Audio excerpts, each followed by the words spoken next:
श्रीगणेशाय नमः। अथ श्री गजेन्द्रमोक्ष स्तोत्र। श्रीशुक उवाच एवं व्यवसितो बुद्ध्या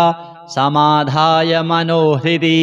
जजाप परमं जाप्यं प्राग्जन्मन्यनुशिक्षितं। गजेन्द्र उवाच ॐ नमो भगवते तस्मै यत् एतच्चिदात्मकं पुरुषायादिबीजाय परेशायाभिधीमहि यस्मिन्निदं यतश्चेदं येनेदं य इदं स्वयं योऽस्मात् परस्माच्च परस्तं प्रपद्ये स्वयंभुवं यः स्वात्मनीदं निजमाययार्पितं क्वचिद्विभातं क्वच तत्तिरोहितम् अविद्धदृक्साक्षुभयं तदीक्षते स आत्ममूलोऽवतु मां परात्परः कालेन पञ्चत्वमितेषु कृष्णसो लोकेषु पालेषु च सर्वहेतुषु तमस्तदासीद् गहनं गभीरं यस्तस्य पारेऽभिविराजते विभुः न यस्य देवा ऋषयः पदं विदुर्जन्तुः पुनः कोऽर्हति गन्तुमीरितुं यथा नटस्याकृतिभिर्विचेष्टतो दुरत्ययानुक्रमणः समावतु दिदृक्षवो यस्य पदं सुमङ्गलं विमुक्तसङ्गा मुनयः सुसाधवः चरन्त्यलोकव्रतमव्रणं वने भूतात्मभूताः सुहृदः समे गतिः न विद्यते यस्य च जन्म कर्म वा न नाम रूपे गुणदोष एव वा तथापि लोकाप्ययसम्भवाय यः स्वमायया तान्यनुकालमृच्छति तस्मै नमः परेशाय ब्रह्मणेऽनन्तशक्तये अरूपायोरुरूपाय नम आश्चर्यकर्मणे नम आत्मप्रदीपाय साक्षिणे परमात्मने नमो गिरां विदुराय मनसश्चेतसामपि सत्त्वेन प्रतिलभ्याय नैष्कर्मेण विपश्चिता नमः कैवल्यनाथाय निर्वाणसुखसंविदे नमः शान्ताय घोराय मूढाय गुणधर्मिणे निर्विशेषाय साम्याय नमो ज्ञानघनाय च क्षेत्रज्ञाय नमस्तुभ्यं सर्वाध्यक्षाय साक्षिणे पुरुषायात्ममूलाय मूलप्रकृतये नमः सर्वेन्द्रियगुणद्रष्टे सर्वप्रत्ययहेतवे असताच्छाय योक्ताय सदाभासाय ते नमः नमो नमस्तेऽखिलकारणाय निष्कारणायाद्भुतकारणाय सर्वागमाम्नाय महार्णवाय नमोपवर्गाय परायणाय गुणारणिच्छन्नचिदूष्मपाय तक्षोभविस्फूर्जितमानसाय नैष्कर्म्यभावेन विवर्जितागम स्वयं प्रकाशाय नमस्करोमि मादृक्प्रपन्नपशुपाशविमोक्षणाय मुक्ताय भूरि करुणाय नमोलयाय स्वांसेन सर्वतनुभृन्मनसि प्रतीत प्रत्यग्दृशे भगवते बृहते नमस्ते आत्माप्तजाप्तगृहवित्तजनेषु शक्तेर्दुष्प्रापणाय गुणसङ्गविवर्जिताय मुक्तात्मभिः स्वहृदये परिभाविताय ज्ञानात्मने भगवते नम ईश्वराय यं धर्मकामार्थविमुक्तिकामा भजन्त इष्टां गतिमाप्नुवन्ति किं त्वाशिशोरात्यपि देहमव्ययं करोतु मेदभ्रदयो विमोक्षणम् एकान्तिनो यस्य न कञ्चनार्थं वाञ्छन्ति ये वै भगवत्प्रपन्नाः अत्यद्भुतं तच्चरितं सुमङ्गलं गायन्त आनन्दसमुद्रमग्नाः तमक्षरं ब्रह्म परं परेशम् अव्यक्तमाध्यात्मिकयोगगम्यम् अतीन्द्रियं सूक्ष्ममिवातिदूरम् अनन्तमाद्यं परिपूर्णमीडे यस्य ब्रह्मादयो देवा वेदालोकाश्चराचराः नामरूपविभेदेन फ्लग्व्या च कलया कृताः यथार्चिषोऽग्नेः सवितुर्गभस्तयो निर्यान्ति संयान्त सकृत्स्वरोचिषः तथा यतोऽयं गुणसम्प्रवाहो बुद्धिर्मनः खानि शरीरसर्गाः स वै न देवासुरमर्त्यतिर्यं न स्त्री न षड्ढो न पुमान्न जन्तुः नायं गुणः कर्म न सन्न चासन् निषेधशेषो जयतादशेषः जिजीविषेनाहमिहामुया किम् अन्तर्बहिश्चावृत भयोन्या इच्छामि कालेन न यस्य विप्लवस्तस्यात्मलोकावरणस्य मोक्षं सोऽहं विश्वसृजं विश्वम् अविश्वं विश्ववेदसं विश्वात्मानमजं ब्रह्म प्रणतोऽस्मि परं पदं योगरन्धितकर्माणो हृदि योगविभाविते योगिनो यं प्रपश्यन्ति योगे सन्तं नतोऽस्म्यहं नमो नमस्तुभ्यमसह्यवेग शक्तित्रयायाखिलधिगुणाय प्रपन्नपालाय दुरन्तशक्तये कदिन्द्रियाणामनवाप्यवर्त्मने नायं वेद स्वमात्मानं यच्छक्यत्याहं धिया हतं तं दुरत्ययमाहात्म्यं भगवन्तमितोऽस्म्यहं श्रीशुक उवाच एवं गजेन्द्रमुपवर्णितनिर्विशेषं ब्रह्मादयो विविधलिङ्गभिदाभिमानाः नैते यदोपससृपुरनिखिलात्मकत्वात् तत्राखिलामरमयो हरिराविरासीत् तं तद्वदार्थमुपलभ्य जगन्निवासः स्तोत्रं निशम्य दिविजैः सह संस्तुवद्भिः छन्दोमयेन गरुडेन समुह्यमानश्चक्रायुधोऽभ्यगमदाशु यतो गजेन्द्रः सोऽन्तः सरस्युरुबलेन गृहीत आर्तो दृष्ट्वा गरुत्मतिहरिं ख उपात्तचक्रम् उत्क्षिप्य शाम्बुजकरं गिरमाह कृच्छ्रान् नारायणाखिलगुरो भगवन्नमस्ते तं वीक्ष्य पीडितमजः सहसावतीर्य सग्राहमाशु सरसः कृपयोज्जहार ग्राहाद्विपाटितमुखादरिणा गजेन्द्रं सम्पश्यतां हरिरमुमुच दुस्त्रियाणाम् अथ श्री लघु विष्णु सहस्रनाम स्तोत्रम् अलम् नाम सहस्रेण केशवोऽर्जुनमब्रवीत् शृणु मे पार्थ नामानि यैश्चतुष्यामि सर्वदा केशवः पुण्डरीकाक्षः स्वयंभूर्मधुसूदनः दामोदरो हृषीकेशः पद्मनाभो जनार्दनः विश्वक्सेनो वासुदेवो हरिर्नारायणस्तथा अनन्तश्च प्रबोधश्च सत्यः कृष्णः सुरोत्तमः आदिकर्ता वराहश्च वैकुण्ठो विष्णुरच्युतः श्रीधरः श्रीपतिः श्रीमान् पक्षिराजध्वजस्तथा एतानि मम नामानि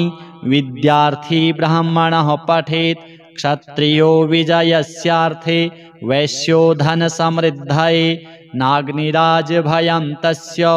न चोरात्पन्नगाद्भयं राक्षसेभ्यो भयं नास्ति व्याधिभिर्नैव पीड्यते इदं नाम सहस्रं तु केशवेनोद्धृतं स्तवम् उद्धृत्य चार्जुने दत्तं युद्धे शत्रुविनाशनम् श्रीनारायणार्पणमस्तु। श्रीशुक उवाच एवं व्यवसितो बुद्ध्या समाधाय मनोहृदि जजाप परमं जाप्यं प्राग्जन्मन्यनुशिक्षितं गजेन्द्र उवाच ॐ नमो भगवते तस्मै यत् एतच्चिदात्मकं पुरुषायादिबीजाय परेशायाभिधीमहि यस्मिन्निदं यतश्चेदं येनेदं य इदं स्वयं योऽस्मात् परस्माच्च परस्तं प्रपद्ये स्वयंभुवं यः स्वात्मनीदं निजमाययार्पितं क्वचिद्विभातं क्वच तत्तिरोहितम् अविद्धदृक्साक्षुभयं तदीक्षते स आत्ममूलो वतु मां परात्परः कालेन पञ्चत्वमितेषु कृष्णसु लोकेषु पालेषु च सर्वहेतुषु तमस्तदासीद् गहनं गभीरं यस्तस्य पारेऽभिविराजते विभुः न यस्य देवा ऋषयः पदं विदुर्जन्तुः पुनः कोऽर्हति गन्तुमीरितुं यथा नटस्याकृतिभिर्विचेष्टतो दुरत्ययानुक्रमणः समावतु दिदृक्षवो यस्य पदं सुमङ्गलं विमुक्तसङ्गा मुनयः सुसाधवः चरन्त्यलोकव्रतमव्रणं वने भूतात्मभूताः सुहृदः समे गतिः न विद्यते यस्य च जन्म कर्म वा न नामरूपे गुणदोष एव वा तथापि लोकाप्ययसम्भवाय यः स्वमायया तान्यनुकालमृच्छति तस्मै नमः परेशाय ब्रह्मणेऽनन्तशक्तये अरूपायोरुरूपाय नम आश्चर्यकर्मणे नम आत्मप्रदीपाय साक्षिणे परमात्मने नमो गिरां विदुराय मनसश्चेतसामपि सत्त्वेन प्रतिलभ्याय नैष्कर्मेण विपश्चिता नमः कैवल्यनाथाय निर्वाणसुखसंविदे नमः शान्ताय घोराय मूढाय गुणधर्मिणे निर्विशेषाय साम्याय नमो ज्ञानघनाय च क्षेत्रज्ञाय नमस्तुभ्यं सर्वाध्यक्षाय साक्षिणे पुरुषायात्ममूलाय मूलप्रकृतये नमः सर्वेन्द्रियगुणद्रष्टे सर्वप्रत्ययहेतवे असताच्छाय योक्ताय सदाभासाय ते नमः नमो नमस्तेऽखिलकारणाय निष्कारणायाद्भुतकारणाय सर्वागमाम्नाय महार्णवाय नमोपवर्गाय परायणाय गुणारणिच्छन्नचिदूष्मपाय तक्षोभविस्फूर्जितमानसाय नैष्कर्म्यभावेन विवर्जितागम स्वयं प्रकाशाय नमस्करोमि मादृक्प्रपन्नपशुपाशविमोक्षणाय मुक्ताय भूरि करुणाय नमोलयाय स्वांसेन सर्वतनुभृन्मनसि प्रतीत प्रत्यग्दृशे भगवते बृहते नमस्ते आत्माप्तजाप्तगृहवित्तजनेषु शक्तेर्दुष्प्रापणाय गुणसङ्गविवर्जिताय मुक्तात्मभिः स्वहृदये परिभाविताय ज्ञानात्मने भगवते नम ईश्वराय यं धर्मकामार्थविमुक्तिकामा भजन्त इष्टां गतिमाप्नुवन्ति किं त्वाशिशोरात्यपि देहमव्ययं करोतु मेदभ्रदयो विमोक्षणम् एकान्तिनो यस्य न कञ्चनार्थं वाञ्छन्ति ये वै भगवत्प्रपन्नाः अत्यद्भुतं तच्चरितं सुमङ्गलं गायन्त आनन्दसमुद्रमग्नाः तमक्षरं ब्रह्म परं परेशम् अव्यक्तमाध्यात्मिकयोगगम्यम् अतीन्द्रियं सूक्ष्ममिवातिदूरम् अनन्तमाद्यं परिपूर्णमीडे यस्य ब्रह्मादयो देवा वेदालोकाश्चराचराः नामरूपविभेदेन फ्लग्व्या च कलया कृताः यथार्चिषोऽग्नेः सवितुर्गभस्तयो निर्यान्ति संयान्तसकृत्स्वरोचिषः तथा यतोऽयं गुणसम्प्रवाहो बुद्धिर्मनः खानि शरीरसर्गाः स वै न देवासुरमर्त्यतिर्यं न स्त्री न षड्ढो न पुमान्न जन्तुः नायं गुणः कर्म न सन्न चासन् निषेधशेषो जयतादशेषः जिजीविषेनाहमिहामुया किम् अन्तर्बहिश्चावृतये भयोन्या इच्छामि कालेन न यस्य विप्लवस्तस्यात्मलोकावरणस्य मोक्षं सोऽहं विश्वसृजं विश्वम् अविश्वं विश्ववेदसं विश्वात्मानमजं ब्रह्म प्रणतोऽस्मि परं पदं योगरन्धितकर्माणो हृदि योगविभाविते योगिनो यं प्रपश्यन्ति योगेशं तं नतोऽस्म्यहं नमो नमस्तुभ्यमसह्यवेग शक्तित्रयायाखिलधिगुणाय प्रपन्नपालाय दुरन्तशक्तये कदिन्द्रियाणामनवाप्यवर्त्मने नायं वेद स्वमात्मानं यच्छक्यत्याहं धिया हतं तं दुरत्ययमाहात्म्यं भगवन्तमितोऽस्म्यहं। श्रीशुक उवाच एवं गजेन्द्रमुपवर्णितनिर्विशेषं ब्रह्मादयो विविधलिङ्गभिदाभिमानाः नैते यदोपससृपुरनिखिलात्मकत्वात् तत्राखिलामरमयो हरिराविरासीत् तं तद्वदार्थमुपलभ्य जगन्निवासः स्तोत्रं निशम्य दिविजैः सह संस्तुवद्भिः छन्दोमयेन गरुडेन समुह्यमानश्चक्रायुधोऽभ्यगमदाशु यतो गजेन्द्रः सोऽन्तः सरस्युरुबलेन गृहीत आर्तो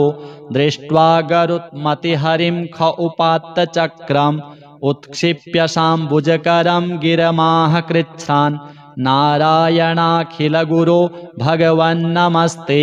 तं वीक्ष्य पीडितमजः सहसावतीर्य सग्राहमाशु सरसः कृपयोज्जहार ग्राहाद्विपाटितमुखादरिणा गजेन्द्रं सम्पश्यतां हरिरमुमुच दुस्त्रियाणाम्। अथ श्री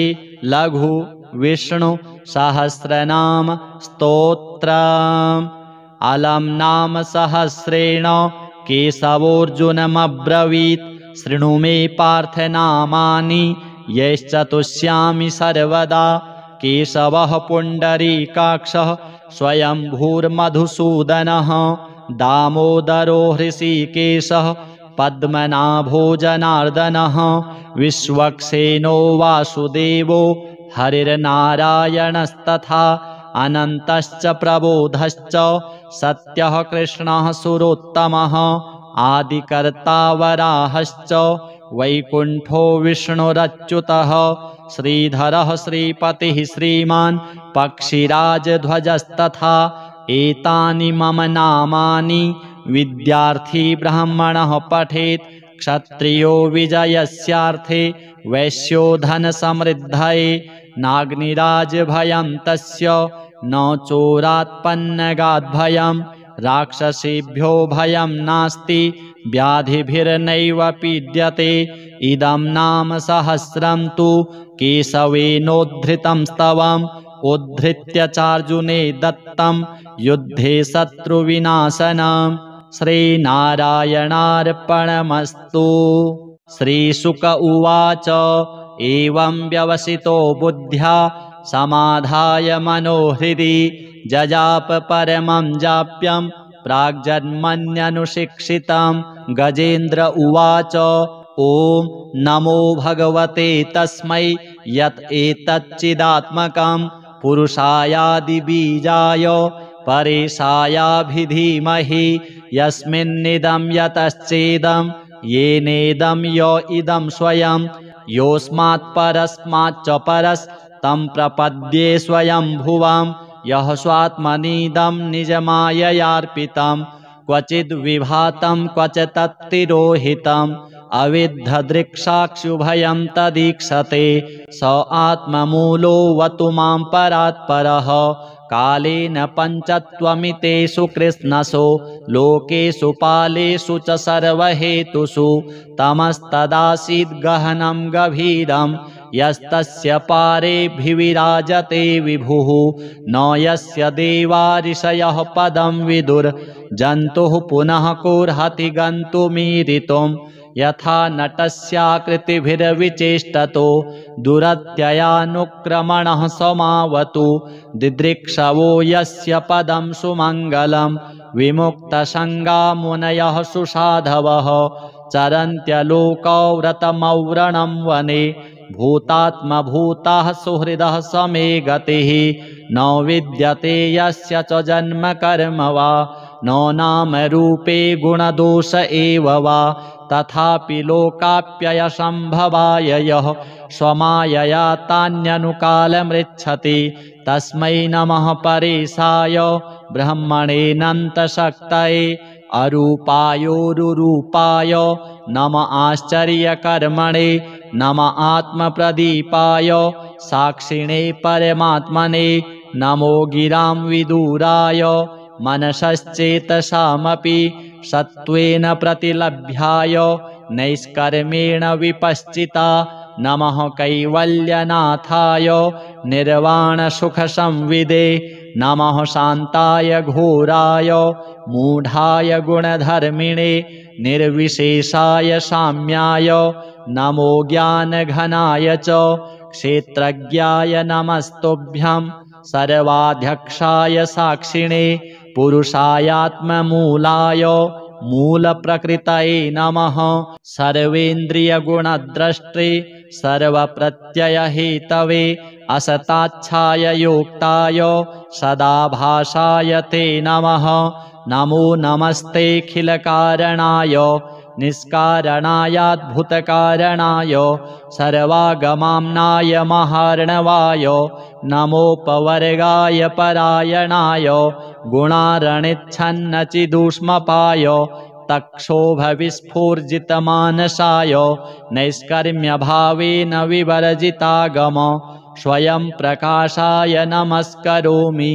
माद्रिक्प्रपन्नपशुपाशविमोक्षणाय मुक्ताय भूरि करुणाय नमोलयाय स्वांसेन सर्वतनुभृन्मनसि प्रतीत प्रत्यग्दृशे भगवते बृहते नमस्ते आत्माप्तजाप्तगृहवित्तजनेषु शक्तेर्दुष्प्रापणाय गुणसङ्गविवर्जिताय मुक्तात्मभिः स्वहृदये परिभाविताय ज्ञानात्मने भगवते नम ईश्वराय यं धर्मकामार्थविमुक्तिकामा भजन्त इष्टां गतिमाप्नुवन्ति किं त्वाशिशोरात्यपि देहमव्ययं करोतु मेदभ्रदयो विमोक्षणम् एकान्तिनो यस्य न कञ्चनार्थं वाञ्छन्ति ये वै भगवत्प्रपन्नाः अत्यद्भुतं तच्चरितं सुमङ्गलं गायन्त आनन्दसमुद्रमग्नाः तमक्षरं ब्रह्म परं परेशम् अव्यक्तमाध्यात्मिकयोगगम्यम् अतीन्द्रियं सूक्ष्ममिवातिदूरम् अनन्तमाद्यं परिपूर्णमीडे यस्य ब्रह्मादयो देवा वेदालोकाश्चराचराः नामरूपविभेदेन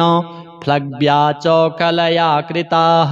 यथार्चिषोऽग्नेः सवितुर्गभस्तयो निर्यान्ति संयान्तसकृत्स्वरोचिषः तथा यतोऽयं गुणसम्प्रवाहो बुद्धिर्मनः खानि शरीरसर्गाः स वै न देवासुरमर्त्यतिर्यं न स्त्री न षड्ढो न पुमान्न जन्तुः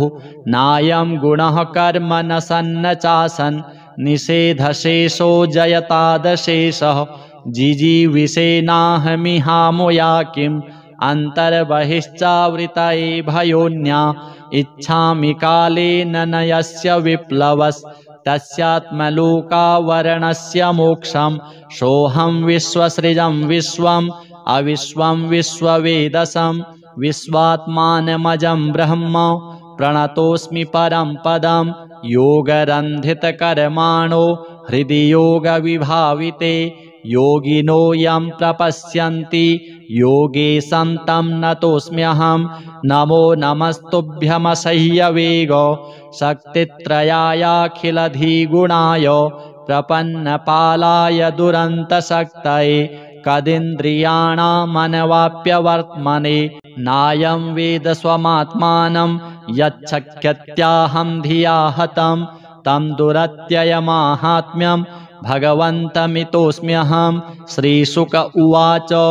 एवं गजेन्द्रमुपवर्णितनिर्विशेषं ब्रह्मादयो विविधलिङ्गभिदाभिमानाः नैते यदोपससृपुरनिखिलात्मकत्वात् तत्राखिलामरमयो हरिराविरासीत् तं तद्वदार्थमुपलभ्य जगन्निवासः स्तोत्रं निशम्य दिविजैः सह संस्तुवद्भिः छन्दोमयेन गरुडेन समुह्यमानः चक्रायुधोऽभ्यगमदाशु यतो गजेन्द्रः सोऽन्तः सरस्युरुबलेन गृहीत आर्तो दृष्ट्वा गरुत्मतिहरिं ख उपात्त चक्रम् उत्क्षिप्य शाम्बुजकरं गिरमाह कृच्छ्रान् नारायणाखिलगुरो भगवन्नमस्ते तं वीक्ष्य पीडितमजः सहसावतीर्य सग्राहमाशु सरसः कृपयोज्जहार ग्राहाद्विपाटितमुखादरिणा गजेन्द्रं सम्पश्यतां हरिरमुमुच दुस्त्रियाणाम् अथ श्री लघु विष्णु सहस्रनाम स्तोत्रम् अलम् नाम सहस्रेण केशवोऽर्जुनमब्रवीत् शृणु मे पार्थ नामानि यैश्चतुष्यामि सर्वदा केशवः पुण्डरीकाक्षः स्वयंभूर्मधुसूदनः दामोदरो हृषीकेशः पद्मनाभो जनार्दनः विश्वक्सेनो वासुदेवो हरिर्नारायणस्तथा अनन्तश्च प्रबोधश्च सत्यः कृष्णः सुरोत्तमः आदिकर्ता वराहश्च वैकुण्ठो विष्णुरच्युतः श्रीधरः श्रीपतिः श्रीमान् पक्षिराजध्वजस्तथा एतानि मम नामानि विद्यार्थी ब्राह्मणः पठेत् क्षत्रियो विजयस्यार्थे वैश्यो धनसमृद्धये नाग्निराजभयं तस्य न चोरात्पन्नगाद्भयं राक्षसेभ्यो भयं नास्ति व्याधिभिर्नैव पीड्यते इदं नाम सहस्रं तु केशवेनोद्धृतं स्तवम् उद्धृत्य चार्जुने दत्तं युद्धे शत्रुविनाशनम् श्रीनारायणार्पणमस्तु। श्रीशुक उवाच एवं व्यवसितो बुद्ध्या समाधाय मनोहृदि जजाप परमं जाप्यं प्राग्जन्मन्यनुशिक्षितं गजेन्द्र उवाच ॐ नमो भगवते तस्मै यत् एतच्चिदात्मकं पुरुषायादिबीजाय परेशायाभिधीमहि यस्मिन्निदं यतश्चेदं येनेदं य इदं स्वयं योऽस्मात् परस्माच्च परस्तं प्रपद्ये स्वयंभुवं यः स्वात्मनीदं निजमाययार्पितं क्वचिद्विभातं क्वच तत्तिरोहितम् अविद्धदृक्साक्षुभयं तदीक्षते स आत्ममूलोऽवतु मां परात्परः कालेन पञ्चत्वमितेषु कृष्णसो लोकेषु पालेषु च सर्वहेतुषु तमस्तदासीद् गहनं गभीरं यस्तस्य पारेऽभिविराजते विभुः न यस्य देवा ऋषयः पदं विदुर्जन्तुः पुनः कोऽर्हति गन्तुमीरितुं यथा नटस्याकृतिभिर्विचेष्टतो दुरत्ययानुक्रमणः समावतु दिदृक्षवो यस्य पदं सुमङ्गलं विमुक्तसङ्गा मुनयः सुसाधवः चरन्त्यलोकव्रतमव्रणं वने भूतात्मभूताः सुहृदः समे गतिः न विद्यते यस्य च जन्म कर्म वा न नाम रूपे गुणदोष एव वा तथापि लोकाप्ययसम्भवाय यः स्वमायया तान्यनुकालमृच्छति तस्मै नमः परेशाय ब्रह्मणेऽनन्तशक्तये अरूपायोरुरूपाय नम आश्चर्यकर्मणे नम आत्मप्रदीपाय साक्षिणे परमात्मने नमो गिरां विदुराय मनसश्चेतसामपि सत्त्वेन प्रतिलभ्याय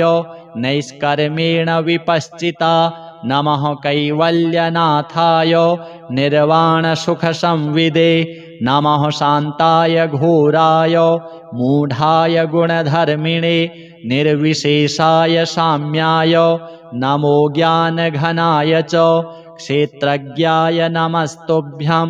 सर्वाध्यक्षाय साक्षिणे पुरुषायात्ममूलाय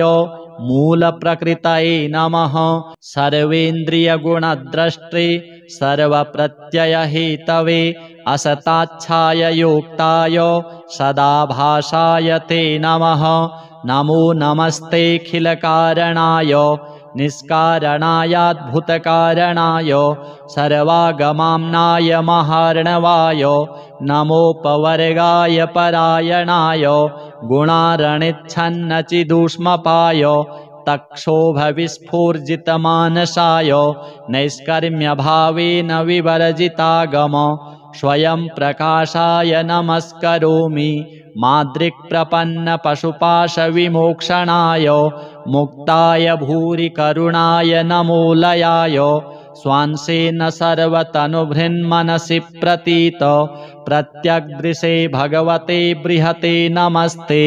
आत्माप्तजाप्तगृहवित्तजनेषु शक्तेर्दुष्प्रापणाय गुणसङ्गविवर्जिताय मुक्तात्मभिः स्वहृदये परिभाविताय ज्ञानात्मने भगवते नम ईश्वराय। यं धर्मकामार्थविमुक्तिकामा भजन्त इष्टां गतिमाप्नुवन्ति किं त्वाशिशोरात्यपि देहमव्ययम् करोतु मेदभ्रदयो विमोक्षणम्। एकान्तिनो यस्य न कञ्चनार्थं वाञ्छन्ति ये वै भगवत्प्रपन्नाः अत्यद्भुतं तच्चरितं सुमङ्गलं गायन्त आनन्दसमुद्रमग्नाः तमक्षरं ब्रह्म परं परेशम् अव्यक्तमाध्यात्मिकयोगगम्यम् अतीन्द्रियं सूक्ष्ममिवातिदूरम् अनन्तमाद्यं परिपूर्णमीडे यस्य ब्रह्मादयो देवा वेदालोकाश्चराचराः नामरूपविभेदेन फ्लग्व्या च कलया कृताः यथार्चिषोऽग्नेः सवितुर्गभस्तयो निर्यान्ति संयान्त सकृत्स्वरोचिषः तथा यतोऽयं गुणसम्प्रवाहो बुद्धिर्मनः खानि शरीरसर्गाः स वै न देवासुरमर्त्यतिर्यं न स्त्री न षड्ढो न पुमान् न जन्तुः नायं गुणः कर्म न सन्न चासन् निषेधशेषो जयतादशेषः जिजीविषेनाहमिहामुया किम् अन्तर्बहिश्चावृतये भयोन्या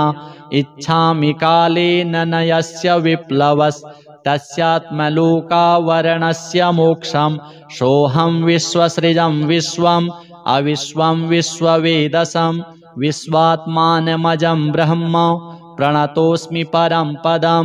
योगरन्धितकर्माणो हृदि योगविभाविते योगिनो यं प्रपश्यन्ति योगे सन्तं नतोऽस्म्यहं नमो नमस्तुभ्यमसह्यवेग शक्तित्रयायाखिलधिगुणाय प्रपन्नपालाय दुरन्तशक्तये कदिन्द्रियाणामनवाप्यवर्त्मने नायं वेद स्वमात्मानं यच्छक्यत्याहं धिया हतं तं दुरत्ययमाहात्म्यं भगवन्तमितोऽस्म्यहं। श्रीशुक उवाच एवं गजेन्द्रमुपवर्णितनिर्विशेषं ब्रह्मादयो विविधलिङ्गभिदाभिमानाः नैते यदोपससृपुरनिखिलात्मकत्वात् तत्राखिलामरमयो हरिराविरासीत् तं तद्वदार्थमुपलभ्य जगन्निवासः स्तोत्रं निशम्य दिविजैः सह संस्तुवद्भिः छन्दोमयेन गरुडेन समुह्यमानश्चक्रायुधोऽभ्यगमदाशु यतो गजेन्द्रः सोऽन्तः सरस्युरुबलेन गृहीत आर्तो दृष्ट्वा गरुत्मतिहरिं ख उपात्तचक्रम् उत्क्षिप्य शाम्बुजकरं गिरमाह कृच्छ्रान् नारायणाखिलगुरो भगवन्नमस्ते तं वीक्ष्य पीडितमजः सहसावतीर्य सग्राहमाशु सरसः कृपयोज्जहार ग्राहाद्विपाटितमुखादरिणा गजेन्द्रं सम्पश्यतां हरिरमुमुच दुस्त्रियाणाम्। अथ श्री लघु विष्णु सहस्रनाम स्तोत्रम्। अलम् नाम सहस्रेण केशवोऽर्जुनमब्रवीत् शृणु मे पार्थ नामानि यैश्चतुष्यामि सर्वदा केशवः पुण्डरीकाक्षः स्वयंभूर्मधुसूदनः दामोदरो हृषीकेशः पद्मनाभो जनार्दनः विश्वक्सेनो वासुदेवो हरिर्नारायणस्तथा अनन्तश्च प्रबोधश्च सत्यः कृष्णः सुरोत्तमः आदिकर्ता वराहश्च वैकुण्ठो विष्णुरच्युतः श्रीधरः श्रीपतिः श्रीमान् पक्षिराजध्वजस्तथा एतानि मम नामानि विद्यार्थी ब्राह्मणः पठेत् क्षत्रियो विजयस्यार्थे वैश्यो धनसमृद्धये नाग्निराजभयं तस्य न चोरात्पन्नगाद्भयं राक्षसेभ्यो भयं नास्ति व्याधिभिर्नैव पीड्यते इदं नाम सहस्रं तु केशवेनोद्धृतं स्तवम् उद्धृत्य चार्जुने दत्तं युद्धे शत्रुविनाशनम् श्रीनारायणार्पणमस्तु। श्रीशुक उवाच एवं व्यवसितो बुद्ध्या समाधाय मनोहृदि जजाप परमं जाप्यं प्राग्जन्मन्यनुशिक्षितं। गजेन्द्र उवाच ॐ नमो भगवते तस्मै यत् एतच्चिदात्मकं पुरुषायादिबीजाय परेशायाभिधीमहि यस्मिन्निदं यतश्चेदं येनेदं य इदं स्वयं योऽस्मात् परस्माच्च परस्तं प्रपद्ये स्वयंभुवं यः स्वात्मनीदं निजमाययार्पितं क्वचिद् विभातं क्वच तत्तिरोहितम् अविद्धदृक्साक्षुभयं तदीक्षते स आत्ममूलोऽवतु मां परात्परः कालेन पञ्चत्वमितेषु कृष्णसो लोकेषु पालेषु च सर्वहेतुषु तमस्तदासीद् गहनं गभीरं यस्तस्य पारेऽभिविराजते विभुः न यस्य देवा ऋषयः पदं विदुर्जन्तुः पुनः कोऽर्हति गन्तुमीरितुं यथा नटस्याकृतिभिर्विचेष्टतो दुरत्ययानुक्रमणः समावतु दिदृक्षवो यस्य पदं सुमङ्गलं विमुक्तसङ्गा मुनयः सुसाधवः चरन्त्यलोकव्रतमव्रणं वने भूतात्मभूताः सुहृदः समे गतिः न विद्यते यस्य च जन्म कर्म वा न नाम रूपे गुणदोष एव वा तथापि लोकाप्ययसम्भवाय यः स्वमायया तान्यनुकालमृच्छति तस्मै नमः परेशाय ब्रह्मणेऽनन्तशक्तये अरूपायोरुरूपाय नम आश्चर्यकर्मणे नम आत्मप्रदीपाय साक्षिणे परमात्मने नमो गिरां विदुराय मनसश्चेतसामपि सत्त्वेन प्रतिलभ्याय नैष्कर्मेण विपश्चिता नमः कैवल्यनाथाय निर्वाणसुखसंविदे नमः शान्ताय घोराय मूढाय गुणधर्मिणे निर्विशेषाय साम्याय नमो ज्ञानघनाय च क्षेत्रज्ञाय नमस्तुभ्यं सर्वाध्यक्षाय साक्षिणे पुरुषायात्ममूलाय मूलप्रकृतये नमः सर्वेन्द्रियगुणद्रष्टे सर्वप्रत्ययहेतवे असताच्छाय योक्ताय सदाभासाय ते नमः नमो नमस्तेऽखिलकारणाय निष्कारणायाद्भुतकारणाय सर्वागमाम्नाय महार्णवाय नमोपवर्गाय परायणाय गुणारणिच्छन्नचिदूष्मपाय तक्षोभविस्फूर्जितमानसाय नैष्कर्म्यभावेन विवर्जितागम स्वयं प्रकाशाय नमस्करोमि मादृक्प्रपन्नपशुपाशविमोक्षणाय मुक्ताय भूरि करुणाय नमोलयाय स्वांसेन सर्वतनुभृन्मनसि प्रतीत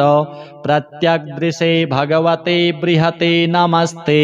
आत्माप्तजाप्तगृहवित्तजनेषु शक्तेर्दुष्प्रापणाय गुणसङ्गविवर्जिताय मुक्तात्मभिः स्वहृदये परिभाविताय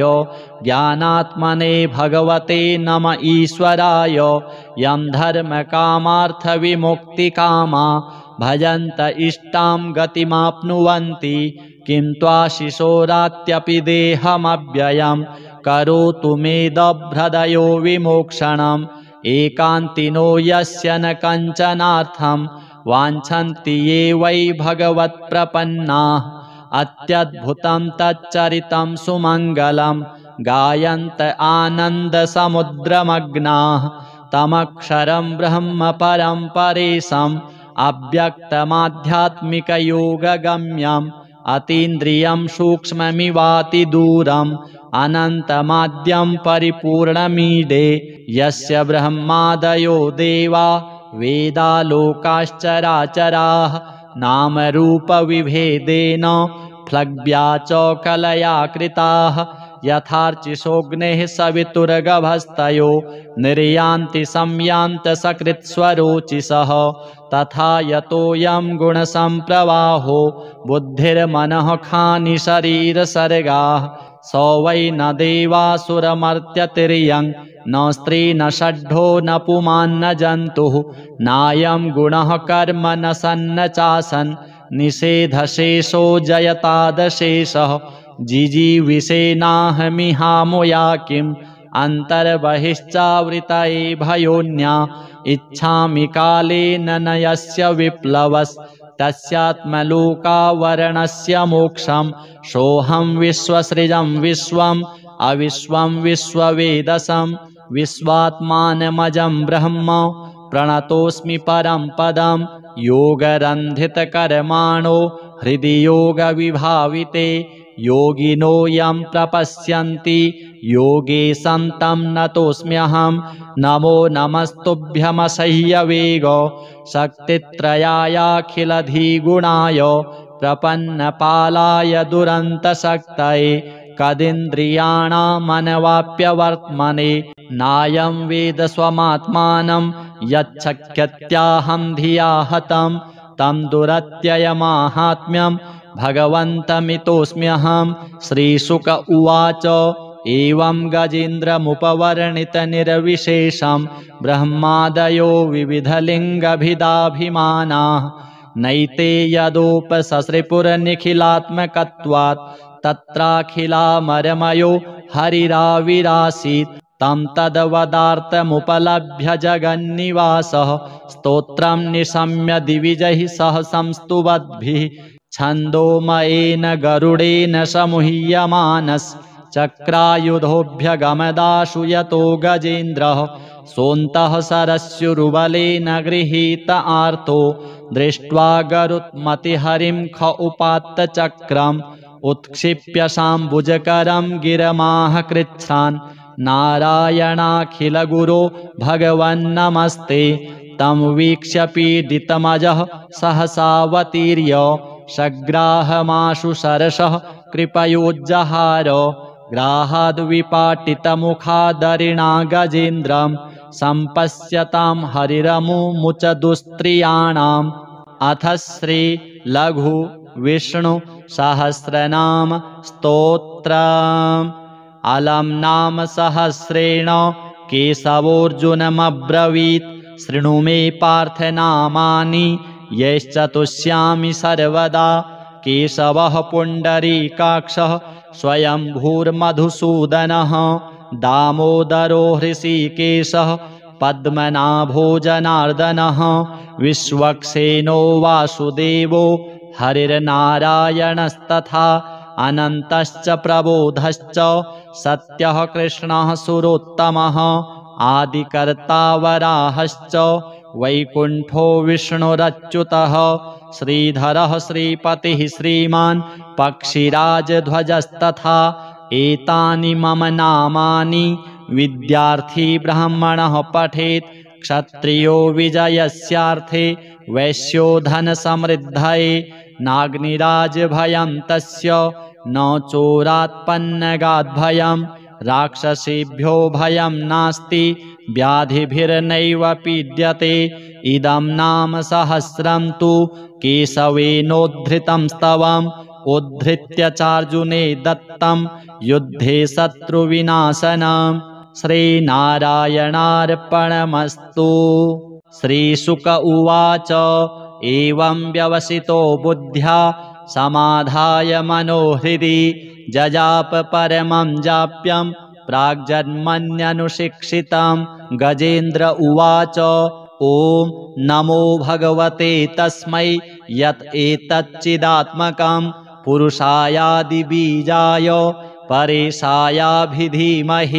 यस्मिन्निदं यतश्चेदं येनेदं य इदं स्वयं योऽस्मात् परस्माच्च परस्तं प्रपद्ये स्वयंभुवं। यः स्वात्मनीदं निजमाययार्पितं क्वचिद्विभातं क्वच तत्तिरोहितम् अविद्धदृक्साक्षुभयं तदीक्षते स आत्ममूलोऽवतु मां परात्परः। कालेन पञ्चत्वमितेषु कृष्णसु लोकेषु पालेषु च सर्वहेतुषु तमस्तदासीद् गहनं गभीरं यस्तस्य पारेऽभिविराजते विभुः। न यस्य देवा ऋषयः पदं विदुर्जन्तुः पुनः कोऽर्हति गन्तुमीरितुं। यथा नटस्याकृतिभिर्विचेष्टतो दुरत्ययानुक्रमणः समावतु दिदृक्षवो यस्य पदं सुमङ्गलं विमुक्तसङ्गा मुनयः सुसाधवः चरन्त्यलोकव्रतमव्रणं वने भूतात्मभूताः सुहृदः समे गतिः। न विद्यते यस्य च जन्म कर्म वा न नाम रूपे गुणदोष एव वा तथापि लोकाप्ययसम्भवाय यः स्वमायया तान्यनुकालमृच्छति तस्मै नमः परेशाय ब्रह्मणेऽनन्तशक्तये अरूपायोरुरूपाय नम आश्चर्यकर्मणे नम आत्मप्रदीपाय साक्षिणे परमात्मने नमो गिरां विदुराय मनसश्चेतसामपि सत्त्वेन प्रतिलभ्याय नैष्कर्मेण विपश्चिता नमः कैवल्यनाथाय निर्वाणसुखसंविदे नमः शान्ताय घोराय मूढाय गुणधर्मिणे निर्विशेषाय साम्याय नमो ज्ञानघनाय च क्षेत्रज्ञाय नमस्तुभ्यं सर्वाध्यक्षाय साक्षिणे पुरुषायात्ममूलाय मूलप्रकृतये नमः सर्वेन्द्रियगुणद्रष्टे सर्वप्रत्ययहेतवे असताच्छाय योक्ताय सदाभासाय ते नमः। नमो नमस्तेऽखिलकारणाय निष्कारणायाद्भुतकारणाय सर्वागमाम्नाय महार्णवाय नमोपवर्गाय परायणाय गुणारणिच्छन्नचिदूष्मपाय तक्षोभविस्फूर्जितमानसाय नैष्कर्म्यभावेन विवर्जितागम स्वयं प्रकाशाय नमस्करोमि मादृक्प्रपन्नपशुपाशविमोक्षणाय मुक्ताय भूरि करुणाय नमोलयाय स्वांसेन सर्वतनुभृन्मनसि प्रतीत प्रत्यग्दृशे भगवते बृहते नमस्ते। आत्माप्तजाप्तगृहवित्तजनेषु शक्तेर्दुष्प्रापणाय गुणसङ्गविवर्जिताय मुक्तात्मभिः स्वहृदये परिभाविताय ज्ञानात्मने भगवते नम ईश्वराय यं धर्मकामार्थविमुक्तिकामा भजन्त इष्टां गतिमाप्नुवन्ति किं त्वाशिशोरात्यपि देहमव्ययम् करोतु मेदभ्रदयो विमोक्षणम् एकान्तिनो यस्य न कञ्चनार्थं वाञ्छन्ति ये वै भगवत्प्रपन्नाः अत्यद्भुतं तच्चरितं सुमङ्गलं गायन्त आनन्दसमुद्रमग्नाः तमक्षरं ब्रह्म परं परेशम् अव्यक्तमाध्यात्मिकयोगगम्यम् अतीन्द्रियं सूक्ष्ममिवातिदूरम् अनन्तमाद्यं परिपूर्णमीडे यस्य ब्रह्मादयो देवा वेदालोकाश्चराचराः नामरूपविभेदेन फ्लग्व्या च कलया कृताः यथार्चिषोऽग्नेः सवितुर्गभस्तयो निर्यान्ति संयान्तसकृत्स्वरोचिषः तथा यतोऽयं गुणसम्प्रवाहो बुद्धिर्मनः खानि शरीरसर्गाः स वै न देवासुरमर्त्यतिर्यं न स्त्री न षड्ढो न पुमान्न जन्तुः नायं गुणः कर्म न सन्न चासन् निषेधशेषो जयतादशेषः जिजीविषेनाहमिहामुया किम् अन्तर्बहिश्चावृतये भयोन्या इच्छामि कालेन न यस्य विप्लवस्तस्यात्मलोकावरणस्य मोक्षं सोऽहं विश्वसृजं विश्वम् अविश्वं विश्ववेदसं विश्वात्मानमजं ब्रह्म प्रणतोऽस्मि परं पदं योगरन्धितकर्माणो हृदि योगविभाविते योगिनो यं प्रपश्यन्ति योगेशं तं नतोऽस्म्यहं नमो नमस्तुभ्यमसह्यवेग शक्तित्रयायाखिलधिगुणाय प्रपन्नपालाय दुरन्तशक्तये कदिन्द्रियाणामनवाप्यवर्त्मने नायं वेद स्वमात्मानं यच्छक्यत्याहं धिया हतं तं दुरत्ययमाहात्म्यं भगवन्तमितोऽस्म्यहं श्रीशुक उवाच एवं गजेन्द्रमुपवर्णितनिर्विशेषं ब्रह्मादयो विविधलिङ्गभिदाभिमानाः नैते यदोपससृपुरनिखिलात्मकत्वात् तत्राखिलामरमयो हरिराविरासीत् तं तद्वदार्थमुपलभ्य जगन्निवासः स्तोत्रं निशम्य दिविजैः सह संस्तुवद्भिः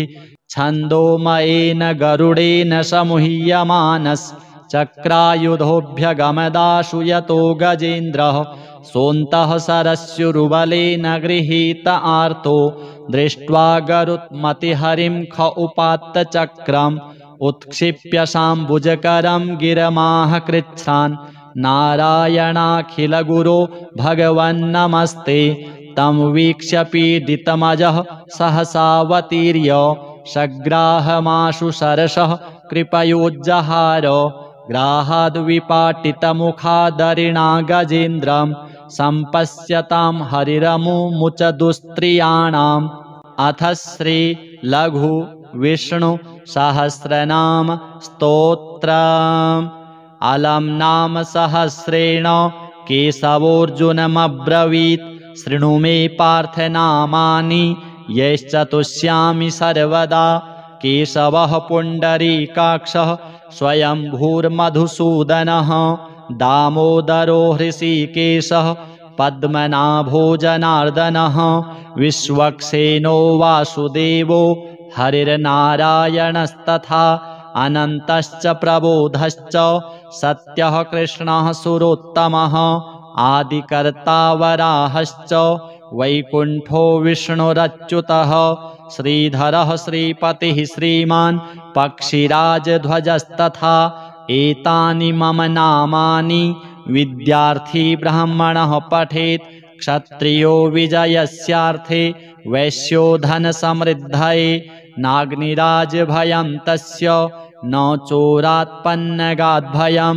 राक्षसेभ्यो भयं नास्ति व्याधिभिर्नैव पीड्यते इदं नाम सहस्रं तु केशवेनोद्धृतं स्तवम् उद्धृत्य चार्जुने दत्तं युद्धे शत्रुविनाशनम् श्रीनारायणार्पणमस्तु। श्रीशुक उवाच एवं व्यवसितो बुद्ध्या समाधाय मनोहृदि जजाप परमं जाप्यं प्राग्जन्मन्यनुशिक्षितं गजेन्द्र उवाच ॐ नमो भगवते तस्मै यत् एतच्चिदात्मकं पुरुषायादिबीजाय परेशायाभिधीमहि यस्मिन्निदं यतश्चेदं येनेदं य इदं स्वयं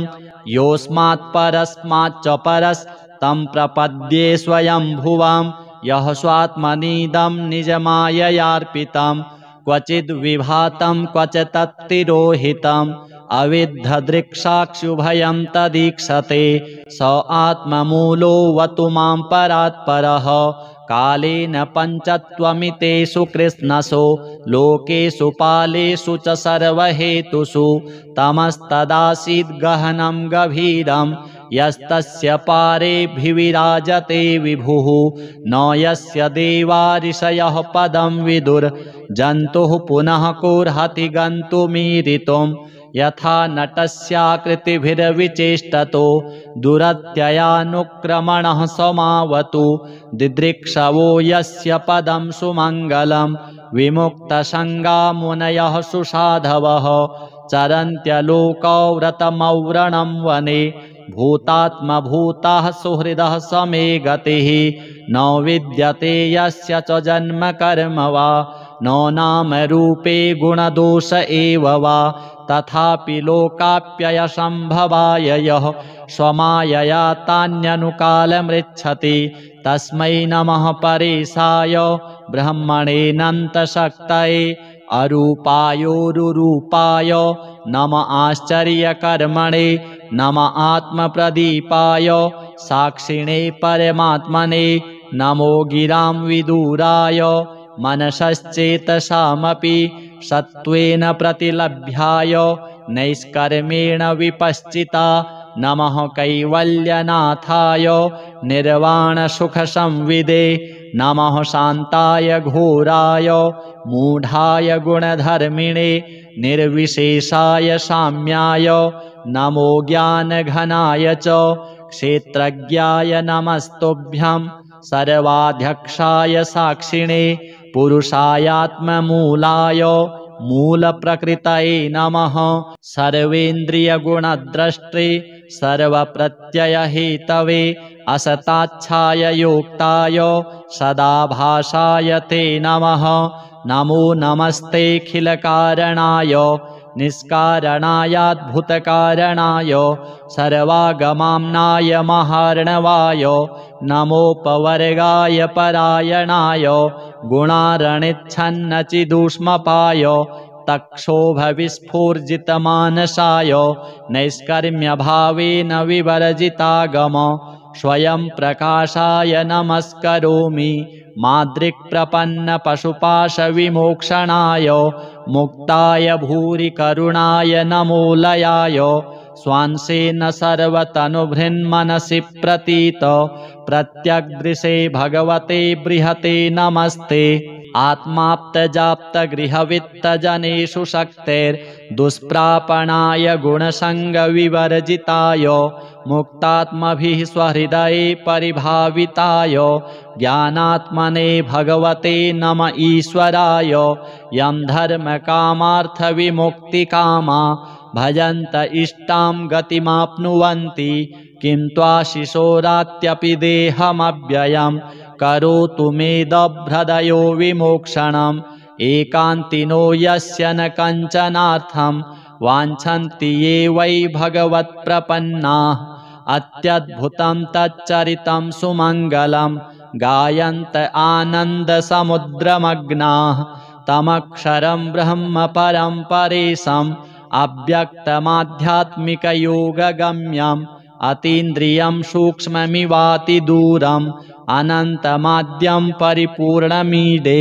यस्य ब्रह्मादयो देवा वेदालोकाश्चराचराः नामरूपविभेदेन फ्लग्व्या च कलया कृताः यथार्चिषोऽग्नेः सवितुर्गभस्तयो निर्यान्ति संयान्तसकृत्स्वरोचिषः तथा यतोऽयं गुणसम्प्रवाहो बुद्धिर्मनः खानि शरीरसर्गाः स वै न देवासुरमर्त्यतिर्यं न स्त्री न षड्ढो न पुमान्न जन्तुः नायं गुणः कर्म न सन्न चासन् निषेधशेषो जयतादशेषः जिजीविषेनाहमिहामुया किम् अन्तर्बहिश्चावृतये भयोन्या इच्छामि कालेन न यस्य विप्लवस्तस्यात्मलोकावरणस्य मोक्षं सोऽहं विश्वसृजं विश्वं अविश्वं विश्ववेदसं विश्वात्मानमजं ब्रह्म प्रणतोऽस्मि परं पदं योगरन्धितकर्माणो हृदि योगविभाविते योगिनो यं प्रपश्यन्ति योगेशं तं नतोऽस्म्यहं नमो नमस्तुभ्यमसह्यवेग शक्तित्रयायाखिलधिगुणाय प्रपन्नपालाय दुरन्तशक्तये कदिन्द्रियाणामनवाप्यवर्त्मने नायं वेद स्वमात्मानं यच्छक्यत्याहं धिया हतं तं दुरत्ययमाहात्म्यं भगवन्तमितोऽस्म्यहं श्रीशुक उवाच एवं गजेन्द्रमुपवर्णितनिर्विशेषं ब्रह्मादयो विविधलिङ्गभिदाभिमानाः नैते यदोपससृपुरनिखिलात्मकत्वात् तत्राखिलामरमयो हरिराविरासीत् तं तद्वदार्थमुपलभ्य जगन्निवासः स्तोत्रं निशम्य दिविजैः सह संस्तुवद्भिः छन्दोमयेन गरुडेन समुह्यमानश्चक्रायुधोऽभ्यगमदाशु यतो गजेन्द्रः सोऽन्तः सरस्युरुबलेन गृहीत आर्तो दृष्ट्वा गरुत्मतिहरिं ख उपात्तचक्रम् उत्क्षिप्य शाम्बुजकरं गिरमाह कृच्छ्रान् नारायणाखिलगुरो भगवन्नमस्ते तं वीक्ष्य पीडितमजः सहसावतीर्य सग्राहमाशु सरसः कृपयोज्जहार ग्राहाद्विपाटितमुखादरिणा गजेन्द्रं सम्पश्यतां हरिरमुमुच दुस्त्रियाणाम् अथ श्री लघु विष्णु सहस्रनाम स्तोत्रम् अलं नाम सहस्रेण केशवोऽर्जुनमब्रवीत् शृणु मे पार्थ नामानि यैश्चतुष्यामि सर्वदा केशवः पुण्डरीकाक्षः स्वयंभूर्मधुसूदनः दामोदरो हृषीकेशः पद्मनाभो जनार्दनः विश्वक्सेनो वासुदेवो हरिर्नारायणस्तथा अनन्तश्च प्रबोधश्च सत्यः कृष्णः सुरोत्तमः आदिकर्ता वराहश्च वैकुण्ठो विष्णुरच्युतः श्रीधरः श्रीपतिः श्रीमान् पक्षिराजध्वजस्तथा एतानि मम नामानि विद्यार्थी ब्राह्मणः पठेत् क्षत्रियो विजयस्यार्थे वैश्यो धनसमृद्धये नाग्निराजभयं तस्य न चोरात्पन्नगाद्भयं राक्षसेभ्यो भयं नास्ति व्याधिभिर्नैव पीड्यते इदं नाम सहस्रं तु केशवेनोद्धृतं स्तवम् उद्धृत्य चार्जुने दत्तं युद्धे शत्रुविनाशनम् श्रीनारायणार्पणमस्तु। श्रीशुक उवाच एवं व्यवसितो बुद्ध्या समाधाय मनोहृदि जजाप परमं जाप्यं प्राग्जन्मन्यनुशिक्षितं गजेन्द्र उवाच ॐ नमो भगवते तस्मै यत् एतच्चिदात्मकं पुरुषायादिबीजाय परेशायाभिधीमहि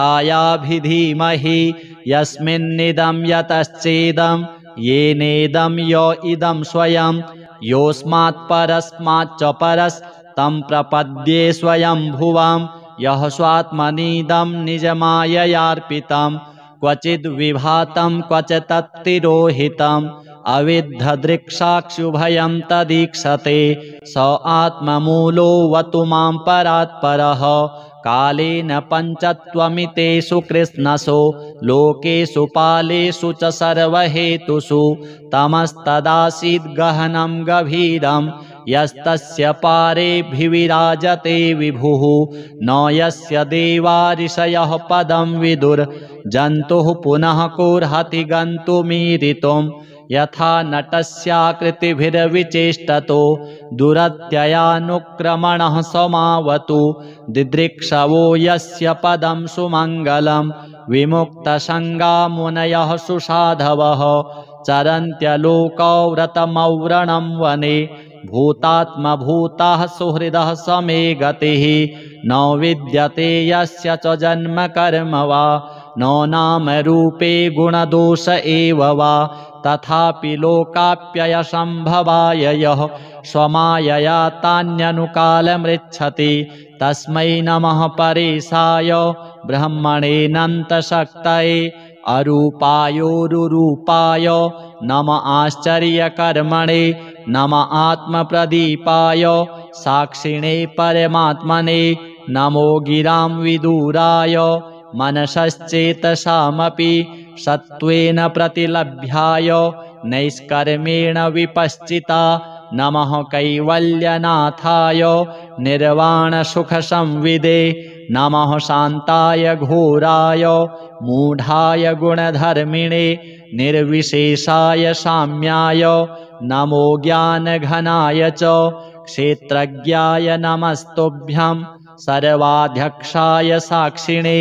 पुरुषायात्ममूलाय मूलप्रकृतये नमः सर्वेन्द्रियगुणद्रष्टे सर्वप्रत्ययहेतवे असताच्छाय योक्ताय सदाभासाय ते नमः नमो नमस्तेऽखिलकारणाय निष्कारणायाद्भुतकारणाय सर्वागमाम्नाय महार्णवाय नमोपवर्गाय परायणाय गुणारणिच्छन्नचिदूष्मपाय तक्षोभविस्फूर्जितमानसाय नैष्कर्म्यभावेन विवर्जितागम स्वयं प्रकाशाय नमस्करोमि माद्रिक्प्रपन्नपशुपाशविमोक्षणाय मुक्ताय भूरि करुणाय नमोलयाय स्वांसेन सर्वतनुभृन्मनसि प्रतीत प्रत्यग्दृशे भगवते बृहते नमस्ते आत्माप्तजाप्तगृहवित्तजनेषु शक्तेर्दुष्प्रापणाय गुणसङ्गविवर्जिताय मुक्तात्मभिः स्वहृदये परिभाविताय ज्ञानात्मने भगवते नम ईश्वराय यं धर्मकामार्थविमुक्तिकामा भजन्त इष्टां गतिमाप्नुवन्ति किं त्वाशिशोरात्यपि देहमव्ययम् करोतु मेदभ्रदयो विमोक्षणम् एकान्तिनो यस्य न कञ्चनार्थं वाञ्छन्ति ये वै भगवत्प्रपन्नाः अत्यद्भुतं तच्चरितं सुमङ्गलं गायन्त आनन्दसमुद्रमग्नाः तमक्षरं ब्रह्म परं परेशम् अव्यक्तमाध्यात्मिकयोगगम्यम् अतीन्द्रियं सूक्ष्ममिवातिदूरम् अनन्तमाद्यं परिपूर्णमीडे यस्य ब्रह्मादयो देवा वेदालोकाश्चराचराः नामरूपविभेदेन फ्लग्व्या च कलया कृताः यथार्चिषोऽग्नेः सवितुर्गभस्तयो निर्यान्ति संयान्तसकृत्स्वरोचिषः तथा यतोऽयं गुणसम्प्रवाहो बुद्धिर्मनः खानि शरीरसर्गाः स वै न देवासुरमर्त्यतिर्यं न स्त्री न षड्ढो न पुमान्न जन्तुः नायं गुणः कर्म न सन्न चासन् निषेधशेषो जयतादशेषः जिजीविषेनाहमिहामुया किम् अन्तर्बहिश्चावृतये भयोन्या इच्छामि कालेन न यस्य विप्लवस्तस्यात्मलोकावरणस्य मोक्षं सोऽहं विश्वसृजं विश्वम् अविश्वं विश्ववेदसं विश्वात्मानमजं ब्रह्म प्रणतोऽस्मि परं पदं योगरन्धितकर्माणो हृदि योगविभाविते योगिनो यं प्रपश्यन्ति योगे सन्तं नतोऽस्म्यहं नमो नमस्तुभ्यमसह्यवेग शक्तित्रयायाखिलधिगुणाय प्रपन्नपालाय दुरन्तशक्तये कदिन्द्रियाणामनवाप्यवर्त्मने नायं वेद स्वमात्मानं यच्छक्यत्याहं धिया हतं तं दुरत्ययमाहात्म्यं भगवन्तमितोऽस्म्यहं श्रीशुक उवाच एवं गजेन्द्रमुपवर्णितनिर्विशेषं ब्रह्मादयो विविधलिङ्गभिदाभिमानाः नैते यदोपससृपुरनिखिलात्मकत्वात् तत्राखिलामरमयो हरिराविरासीत् तं तद्वदार्थमुपलभ्य जगन्निवासः स्तोत्रं निशम्य दिविजैः सह संस्तुवद्भिः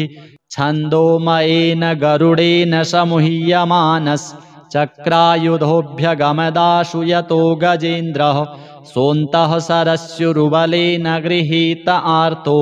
दृष्ट्वा गरुत्मतिहरिं ख उपात्तचक्रम् उत्क्षिप्य शाम्बुजकरं गिरमाह कृच्छ्रान् नारायणाखिलगुरो भगवन्नमस्ते तं वीक्ष्य पीडितमजः सहसावतीर्य सग्राहमाशु सरसः कृपयोज्जहार ग्राहाद्विपाटितमुखादरिणा गजेन्द्रं सम्पश्यतां हरिरमुमुच दुस्त्रियाणाम् अथ श्रीलघु विष्णु सहस्रनाम स्तोत्रम् अलम् नाम सहस्रेण केशवोऽर्जुनमब्रवीत् शृणु मे पार्थ नामानि यैश्चतुष्यामि सर्वदा केशवः पुण्डरीकाक्षः स्वयंभूर्मधुसूदनः दामोदरो हृषीकेशः पद्मनाभो जनार्दनः विश्वक्सेनो वासुदेवो हरिर्नारायणस्तथा अनन्तश्च प्रबोधश्च सत्यः कृष्णः सुरोत्तमः आदिकर्ता वराहश्च वैकुण्ठो विष्णुरच्युतः श्रीधरः श्रीपतिः श्रीमान् पक्षिराजध्वजस्तथा एतानि मम नामानि विद्यार्थी ब्राह्मणः पठेत् क्षत्रियो विजयस्यार्थे वैश्यो धनसमृद्धये नाग्निराजभयं तस्य न चोरात्पन्नगाद्भयं राक्षसेभ्यो भयं नास्ति व्याधिभिर्नैव पीड्यते इदं नाम सहस्रं तु केशवेनोद्धृतं स्तवम् उद्धृत्य चार्जुने दत्तं युद्धे शत्रुविनाशनम् श्रीनारायणार्पणमस्तु।